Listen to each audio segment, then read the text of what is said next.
Kia ora, and welcome to the Microsoft Modern Management Education Online panel. My name is Matt Holwhite and I'm part of the education team here at PB Tech. And today we'll be talking about best practices in deploying and managing devices in a Microsoft environment. First up, we'll be talking about what is Microsoft Management and why should schools use it. Then we'll dive into a real-world example of it in use at Manurewa Intermediate. During this event, feel free to put any questions you have in the Teams chat and we'll get to them at the end of a live Q&A session with the panel. And don't forget, we also have a special giveaway offer for those schools who stay right till the end. Let's introduce you to the panel. First of all, we have Joel Holmes, who is Partner Manager at Microsoft. Next, we have Mike Reading, Commander-in-Chief at Using Technology Better. And finally, we have Thomas Bartlett, Deputy Principal at Manurewa Intermediate. Okay, I'm going to hand over to Joel and let's get things started. Thanks, Matt. Kia ora, everybody. It's awesome to be here. Really appreciate the time that everybody's putting in. It's really exciting. But let's kick off. I guess we think about the last kind of 12 or 18 months, the world's been very different. Teaching has changed, I think. And so due to COVID, you know, we've seen schools all around the world trying to ensure that, you know, technology is implemented to help support that kind of teaching and learning experience remotely.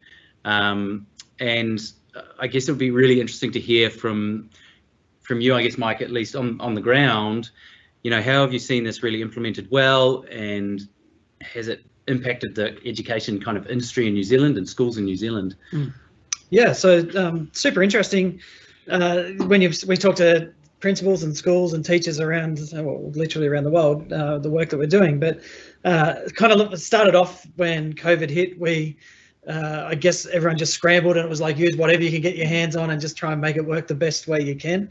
And now we're starting to transition into, well, what were the learnings that we had from that, and what can we do to really systematize things and streamline our approach and bring everything back in together. So I think initially, like teachers are saying and principals are saying, probably COVID helped, even though New Zealand was relatively short compared to the rest of the world, and even in some parts of the country, even shorter than the poor schools in Auckland, for instance, but kind of shifted teacher practice about 2 years in terms of, you know, we've been at this technology thing for quite a while. It's not new, but there's always been a reason to not necessarily prioritize it.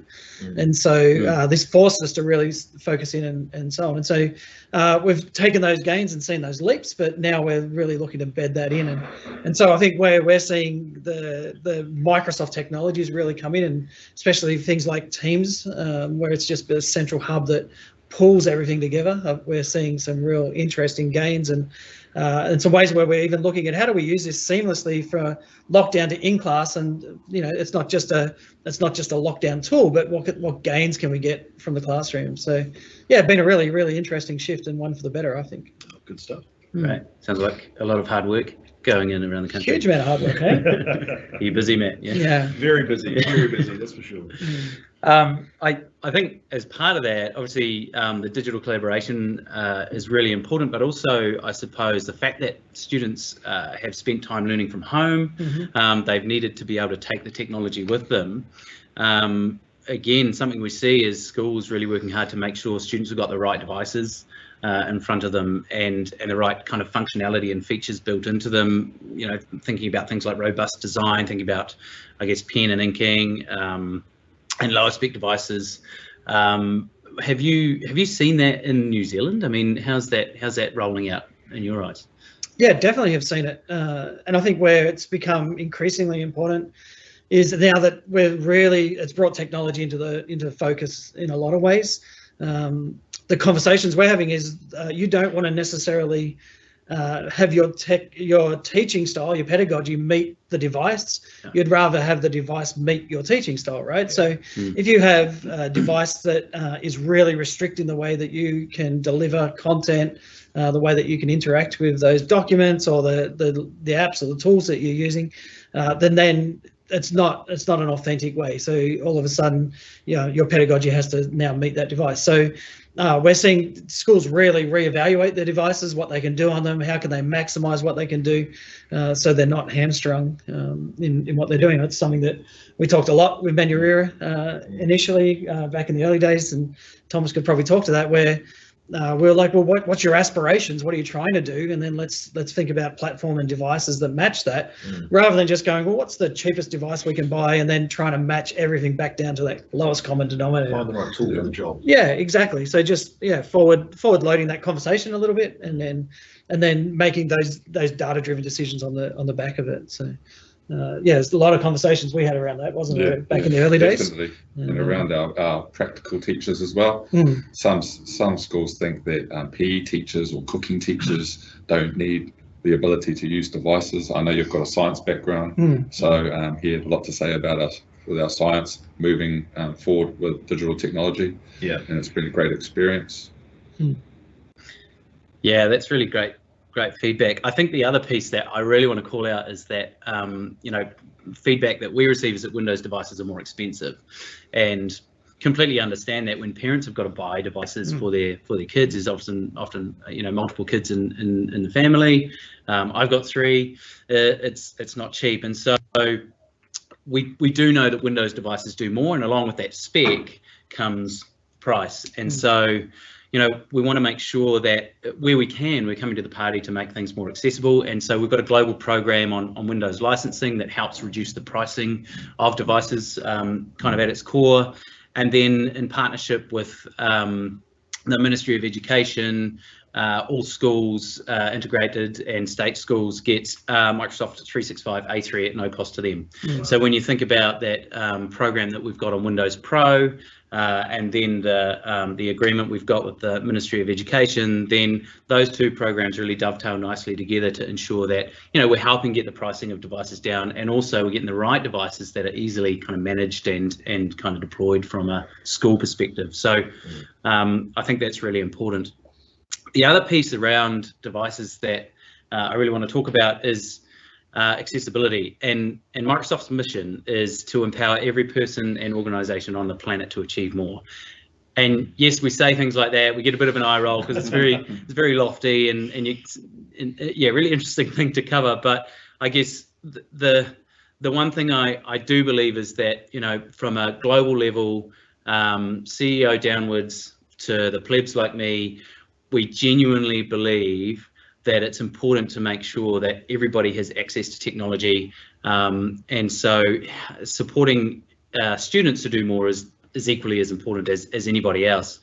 And I guess the piece around that is accessibility, and we know that within kind of Windows and Teams there's this raft of functionality and features that address accessibility issues and support students in, I guess, the way they want to learn, and teachers in the way they want to teach. Things like voice to text, where whether you've got a permanent or a temporary disability, like maybe a broken hand, or you even have dysgraphia. We're building in touch and inking from the ground up in Windows 10. And then you're thinking about students that prefer to sketch, or if they want to type, or if they they doodle, or they speak, or they move. Allowing them to learn and interact with the device the way they see is their preference. I suppose we talk about this a lot. We talk about the technology a lot, but what's really interesting to us is how's that working on the ground? How are you seeing it implemented at schools? Is it being used effectively? Can we do more? I guess, Mike, have you got any thoughts on that? Yeah, I think it's really interesting to see. What does that enable you to do? So we often ask the question, like, what can you do now that you couldn't do if you didn't have the technology? And that allows you to just think a little bit differently and open some conversations around, well, what type of teaching or workflow could we have? And I think one of the exciting developments we're seeing in terms of, like you're saying, ink is built in native now, or at least touch is like you can just grab your pen or your finger and start writing right into a Word doc, for instance. So again, where we went from paper and book, and you could pick up a pen and you could doodle over things and underline and highlight, or just run a line and write a comment in the corner, to now then having to type everything into a comment or into a document, and it sort of took us backwards in a sense. And it seems like now the technology has enabled us to come back to where we always were. And I mean, that's got implications around retention of information, and there's all sorts of studies that have been done in and around that. But even like in your Windows 10, right? So you've got like the Photos app, for instance. You can do 3D animations and import those into movies, and you can do all sorts of really cool stuff just built in with the tools. So it's interesting to know how many schools actually realise that's in well, there. they don't. That's the point. Yeah. So I mean, that's one of our great jobs, is to say, hey, did you even know what's here? And even, you know, you mentioned the A3 license, which you get for free from the ministry. There's so much inside there, like booking things and automation workflows, and even my analytics that shows you how busy you are, and it looks at well-being and things like that. So when you start to see all these threads come together into a really nice ecosystem, again, it starts to enable us to do things that we couldn't normally do. So definitely on the ground, seeing that enable people right through from that read aloud being built into docs and into all your, into PowerPoint and all those things, but also built natively into a browser now. So just making everything on the internet accessible as well. It's a great thing about your job, isn't it? Getting those schools to move beyond the surface level. This is Windows into some of those features that you've got in the background there. Yeah, love it. And what you're explaining there, sometimes we're worried with our families. They might not understand the learning that's going on, and it's pretty simple for our students, especially during lockdown, to take their learning home and explain it to their parents using those features and using those apps. So that was awesome during the lockdown time periods. Yeah, and if you have to take it one step forward, we talk a lot about student agency and being empowering students to work on their own at their own pace. But if you have students who are struggling with the technology or struggling to read, that takes a lot of teacher time, right? And coming alongside those students and teacher aides and so on to support those students. But if you can empower them with the tools, they get their agency back. They don't need to be the one that puts their hand up and say, I can't read properly. They could literally have it read to them. So it sort of like lowers that barrier and gives them that agency and that empowerment back again, which is, I think, something that's super exciting. Yeah, especially with, like, in our community, we have grandparents looking after students. Right. So when they're able to explain to their grandparents, and their grandparents are allowed to, they can understand what they're learning, it's awesome. Their grandparents can sort of jump in and help them learn. But sort of when you get a textbook and stuff like that, it's pretty tough for the grandparents to push forward. It's pretty empowering. Yes. Yes. Nice. That's exciting. I love That's it. amazing. I love hearing that stuff. I really love hearing that stuff. I guess onto maybe more practical topic.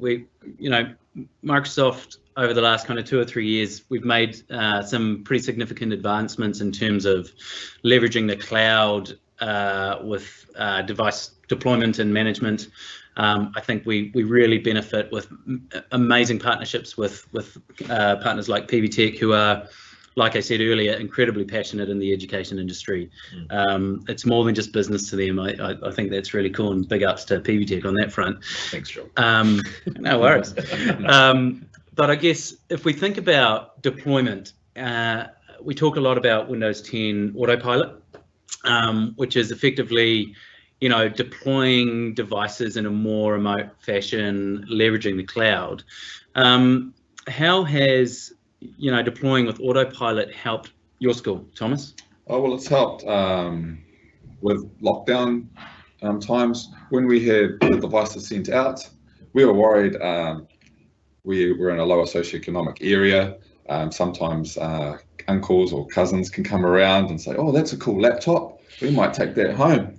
And then then someone else ends up having it. But with that AutoPilot, we could make sure that we could render the device useless to those people if they did take it, or it was stolen or something like that, even if it's stolen from our school, but that never happens. Our kids are awesome. We can render that device useless. What other benefits? Maybe the 24-hour call center. That was excellent. When we had some issues, we went through that, and they helped us, even sometimes 30 to 40 minute calls. Wow. There was no need to re-image the devices, and that saved a lot of time for us. What else? Allowing to configure the devices. So when we configured the devices, we could send out apps and block sites seamlessly, and that was great also. And just better overall security, I think, for using those devices. In the past, it was a bit tough with some of those issues that I just explained, but now the security is awesome, and with the established firewalls we have, it's just going really, really well. Oh, nice. And it's also been easier for our IT manager, because it's just not me doing it at school. Our IT manager is the man, and he has a lot to do with it, and he's helping our school and staff. I was going to say, it must be helping the IT guy. It's huge, a lot, especially when you have 900 devices in our school. Wow. And then when the ministry supplied those devices for homes, and we sent those out, we re-imaged those devices, and we could control those as well. I think that re-imaging part's really interesting, because what you used to have was, as you guys would well know, you have a device and something happens to it and they take it to the IT person. It takes them 2 days to turn that device around and re-image it. And you think about the disruption to learning that's happening in that. Or, you know, in your case where you get 400 or 500 devices. Schools have huge problems. Yeah, and then you got to go and image 400 or 500 devices, and then that's weeks worth of work for the IT. Yeah. For you to be able to push that to the cloud and then just have that start to happen. And some schools don't even have an IT man, or they just have one person, and it's like, and their teacher or something. The principal's like, yeah, hurry up and get this done, but it can't be done just like that. No. And it's hard for that person, because sometimes everyone else doesn't understand how hard it is. Yeah. But and I think it's interesting too, because we're seeing that become more seamless. So I was even in a large high school yesterday, and the IT guys like, oh yeah, we tried that a couple of years ago and it just had bugs and it didn't really work the way we wanted it to. So I think to your point too, like it's becoming better and better, and that cloud deployment side is really, really helping. So yeah, I think that's a fair point as well. There's been huge progress over the last 2 or 3 years. So really interesting to hear that feedback. And of course, we've learned and made some changes and put some fixes in there. A lot of that kind of features and functionality that you talked about is through the Intune app that is part of the M365A3 licensing that you get with the ministry agreement that we've got. So at no cost again to your schools, which is awesome. Is there anything else you wanted to add to, I guess, managing devices and that kind of transition to remote learning, leveraging that technology? Well, we can't underestimate the no cost part. We were trying to budget a lot. Our principal's a bit of an accountant, and he manages to save a lot of money here and there, but we're allocating a lot of money to ICT and technology, and we were able to put that elsewhere just because of that no cost part to it. Also, just easy management of the software and installing it quickly on staff request. So staff might have specific reading websites or stuff like that they want to access, and it might be blocked initially because we've blocked it, but we can unblock it just like that really, really quickly. And it's not just on that class device or on that one device, it's through the whole school, so it'll operate through the whole school. So imagine if you're in a high school and you've got 5 English classes coming, and it's not just done for those 1 or 2 computers in that class you asked for, it's gone to those 5 classes coming to you throughout the week, and we operate like a high school. It's great. So we see, some teachers see 5 classes, 6 classes a week, and they can, everything's just consistent throughout the school, which is a huge advantage. Nice. Yeah. Awesome. And I think, we talk, so I talk very flippantly about the technology, but I think about, the thought process that a school has to go through, and you must have to consider a lot of risks when you're implementing new technology. It's very understandable when you've got to continue to keep the school running as well. Yeah. So, what were some of the initial concerns that you had, Thomas, in terms of, rolling out this transition, and did it play out the way you hoped? Yeah, well, we always tend to, Mike knows our leadership group, and we're very, we're research based. We look at a lot of things, and we can be skeptical at times. Yep. So we make sure we back it up with the research and the risks that can occur. But when you think about the costs, when you think about the efficiency, it was really a no-brainer to cross over to what we have now. And like I've said, there's so many advantages that have come along the way. What else would you have to say there, Mike? I think there's a bit of concern sometimes that they're not technical enough. Like it's, especially if you've got an IT person who's been in the job quite a while, but hasn't necessarily kept up with the transition to cloud and what that means. Like it could, there's a little bit of a fear factor, I guess, in how hard is this going to be? What's going to happen if it falls over? Where can I find that support? And that sort of thing. So, and then another area, when you're a school, you want to go to each one of your curriculum areas and you want to look at maybe English, math, and see what they think about it as well. So we needed to go to them and make sure they could cope with all the new stuff that's coming along, which they have. And then we sort of ingrain it in their systems with passion pod meetings, with curriculum meetings, and they talk about it at their curriculum meetings and then take it back to their teachers, and it sort of filters through the domino effect or the trickle down effect. Whatever you want to say. I'd say a lot of businesses and organisations can probably learn from practice like that. I mean, you've been on a bit of a journey to implement the technology. If you consider that and kind of where you're at today, is there anything you'd call out in particular that you'd say has been a really important change for your teachers, or anything you wanted to add there as well, Mike? I think maybe with our students and the access that they have, initially we had this system where we would log in first into the computer, then log in into maybe what we needed, some sort of website we needed to, or so now it's just one single login, and it just takes our students straight in, and then we can look at any type of internet capability. I don't want to mention a few names there, but it's fine. We're all friends here. And then students can save bookmarks or anything like that. And then when they log out, we always had a problem when they came back in, it would all be gone.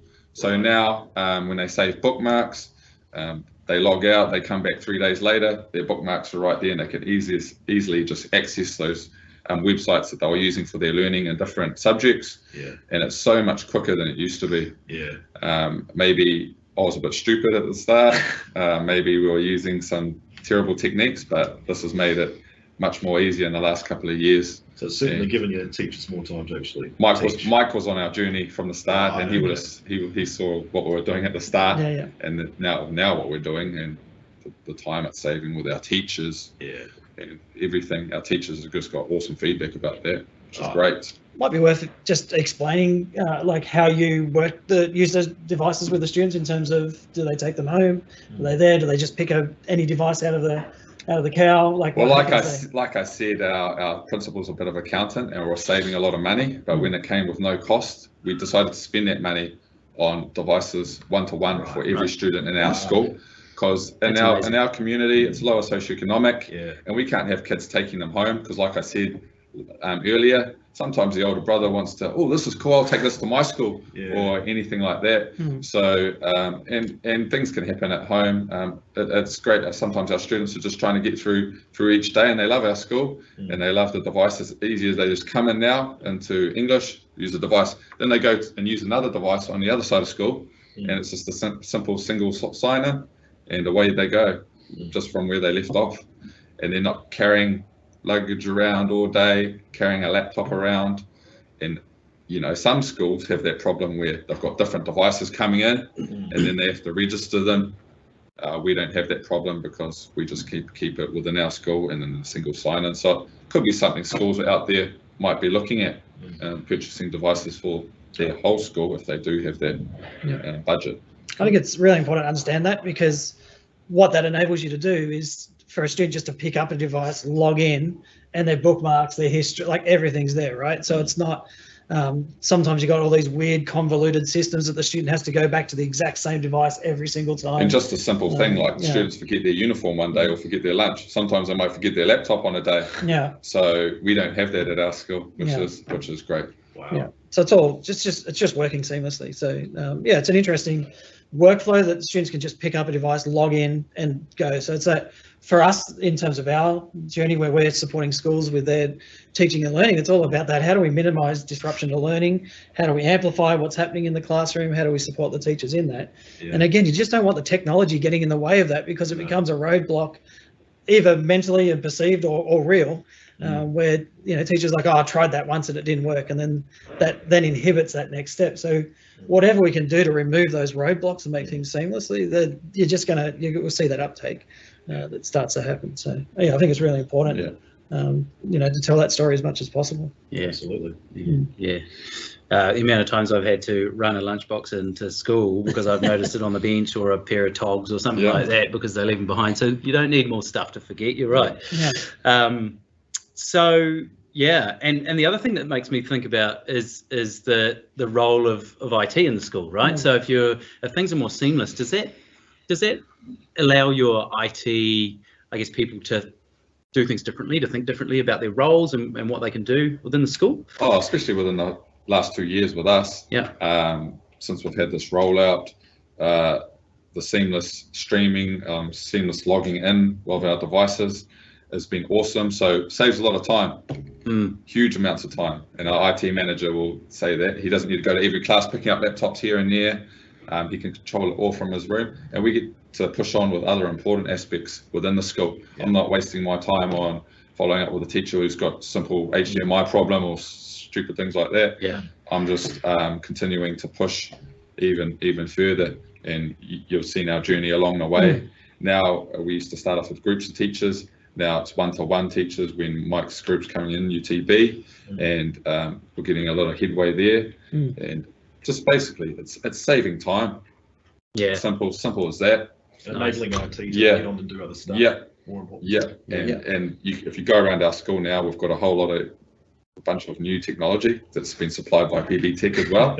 So it sounds like you've got a couple of really good partners there. Yeah. It's nice. Yes, we have. Hey, we've got, I think, about 5 minutes to go, maybe a little bit less. So I just wanted to kind of wrap up my bit anyway with the thought process around, we talk about integrated platforms being really important. We talk about management and security, the collaboration in products like Teams. I guess, it seems that the technology strategy is really important, and it's really easy to talk about. We're talking about the outcomes, but how important is it to make sure that you're thinking in advance and setting a strategy and planning up front, Mike, Thomas? I mean, I guess this isn't something you just dive into tomorrow. Yeah, do you want to go first on that? No, so from the start, we've put in place real robust plans. Mike's seen the research we've done, and then the ICT plan we've put in place, and then from there we've moved on leaps and bounds. And it's so important just to do that from the start. What's best for you? What's best for your school? And not every school's like ours. So, you have to look at your community, your school, and then make the plan from there with the budget that you have within your school. And then if you have partners like Microsoft or PB Tech, you can get those advantages out of it, and also working with the Ministry of Education. I think that Ministry of Education piece is really important too. So it used to be that we'd go into a school for a day, it cost you money, and so we'd rush through as much stuff as we could, because time is money, and you're paying with cash, and we want to try and give them everything we can. But quite often then we just have to leave you to your own devices, so to speak, and not really be able to follow up. But now with the ministry funding professional development in schools, where schools like Thomas's get a certain number of hours, and the application's not that bad anymore. And that allows us to come in for 100, 200, 300 hours and just work little and often in consistency. So start off with that strategic leadership piece, and then start to work out what's a long-term plan look like, and get over those hurdles. And we've got 3 of our team are in right now. Yeah, in your school right now. But we've seen one with our teachers. Yeah, and we've seen that shift from always trying to solve the technical problems and the roadblocks to now the teachers are coming in and they're like, here's what I'm trying to achieve, and then we've just been able to dive into, here's how you can achieve that. And if we didn't see the benefits, we wouldn't be putting our time into it. We have to put whole days where teachers are coming out of class with this team, and we're allowing that to happen. So it's awesome.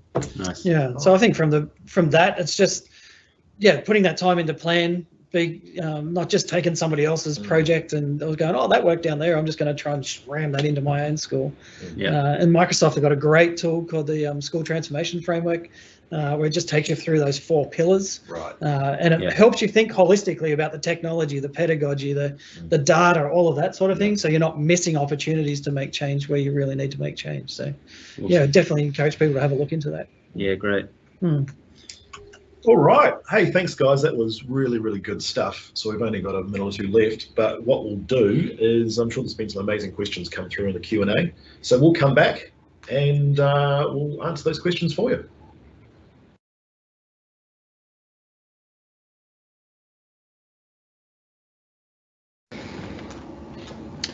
All right, let's get into some Q&A. So first question that has just come through is around the A3 license. Can you tell us more about it and who does it apply to in terms of education?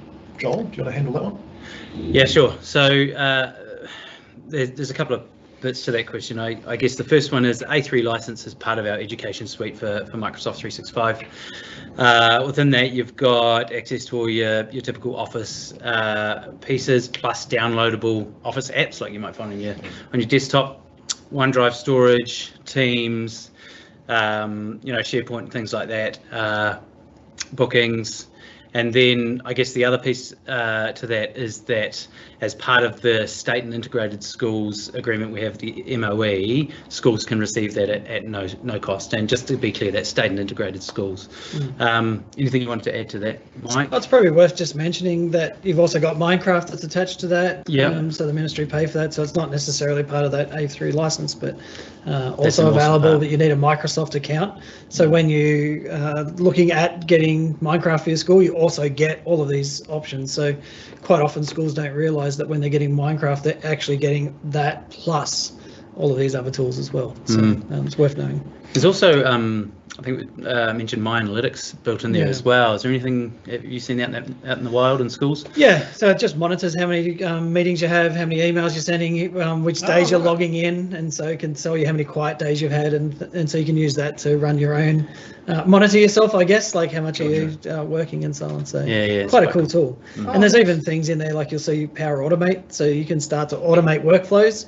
And so quite often schools are looking at PowerPoint and Word and so on, which have got some great features which we didn't even get to mention around that accessibility. For instance, like PowerPoint presenter coach online, where the students can speak to the computer and it will listen to them and give them feedback on their presentation. And there's a whole lot of new tools about to get released that come with Teams and Microsoft more broadly. But but even being able to go into that Power Automate side of things, and you can set up automation workflows.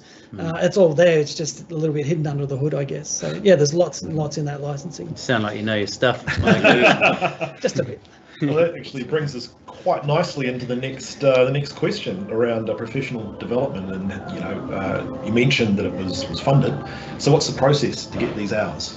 Yeah, so basically, again, if you're a state or integrated school, you can apply to the ministry. There's 4 different priority areas. One of those priority areas that you can apply for funding under is digital fluency. Okay. So looking at your the way you're using technology with your students. And so basically you just go through, we can give you a template that shows you all the different questions that the ministry ask of you, and then you just go in, you fill that application in.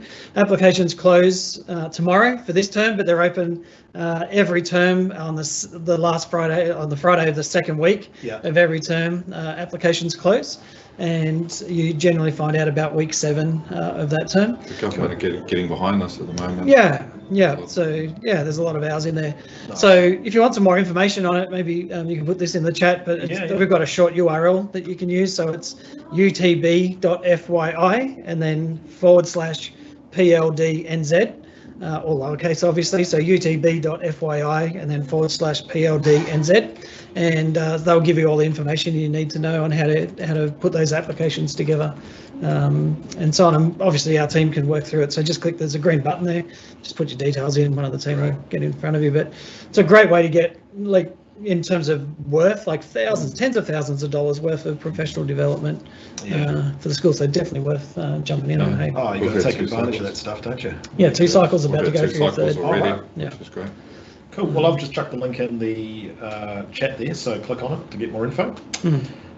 So next question, maybe you could handle this one, Thomas, is around Windows updates and how you deal with them. So our school's on the slow release option, Right. which slowly accumulates and we can send it out at one time. Instead of, I think some schools are on the rapid release option, which can sometimes be difficult to push out if if your time constraints only a small amount or you have a large amount. So we just decided to do the slow release option. So you've got that flexibility there in terms of how you want to handle it. But it depends what other schools want to do. Yeah. They can use the rapid release if they have people constantly if watching. they're feeling risky. Yeah. Depends on your appetite for risk a little bit. Most schools would be on that slow release, so they can come through and they can look for known issues and bugs and let them get sorted out, and then they would just release it through. So. Let someone else handle that. Yeah. Wait till it works. Yeah, definitely. Oh, fantastic. Hey, so question around devices. A lot of schools obviously have iPads out there and other sort of non-Microsoft devices. How does it manage that? Joel, maybe you can answer that one. Yeah, absolutely. So Intune will absolutely manage iPads. There's plenty of iPads out there in schools, shared devices. Yeah, that's absolutely right. So basically, any MDM sort of software relies on the APIs to be opened by the device, I guess, provider, the OS provider. So hence we manage Apple, Android, Apple Mac, and Windows devices. So yeah, and iOS. Okay, cool. Just another question's just come through, and maybe I guess we could answer this as a panel, but how you deal with tech issues when migrating into teams? Are there tech issues, and how do you deal with that sort of situation? Anybody want to? Yeah, I'm just reading that question in its entirety. So they're saying sometimes there's folders that appear empty and then they appear later. Yeah. So it sounds like there's a bit of a sync issue going on, I would say, just trying to read between the lines in that question. So I guess it'd be just like talk to your tech person first, just to check that out. You can just check with your sync. Like inside OneNote, for instance, if they're having some issues with OneNote syncing, if you right-click on the up in the top left-hand corner where you've got all your notebooks listed, if you right-click it, you can say sync this notebook or sync all notebooks, and just see if that makes a difference. And you can do some work in the admin console in the back just to see what's going on there. During lockdown, obviously everyone went to Teams and everyone went to OneNote, and there were some issues syncing, as you would kind of expect with that. But like a lot of that's started to settle down now, so it's a little bit hard to answer without some specifics. But there's some good resources out there in terms of tech support. Tech support. If you need to, you can reach out to your partner, your IT partner, or whatever, and they can sort some stuff out, or get some PLD. So it could be we're going to put an offer out in a second for people to win a consult. So that could be the sort of thing that we could help with that consult. Great. Yeah. No, that's cool. All right. Hey, thanks very much, guys. That's pretty much what we've got in terms of Q&A. And as Mike mentioned there, we have a special offer for our loyal customers who stayed tuned in. So we're giving away 10 by 2 hour consultations. This is worth $700 using Technology Better, where one of the tech team from Mike's company there will come in and sit down with you, go over what we've discussed, putting it into practice. We're going to give you a couple of laptops to use for a month and try it out. So on your screen right now, there should be a QR code. You can scan that, fill out the form, and go on to win one of those consultations. Just wanted to say, hey, thanks guys for coming in. Really appreciate it. That's particularly, taking time out from the school. It's really good to get some perspectives from the school side of things. No problem. It's been a pleasure. No worries. All right. Thanks very much. We'll let you get on your other day, and see you next time. Awesome. Thanks, guys.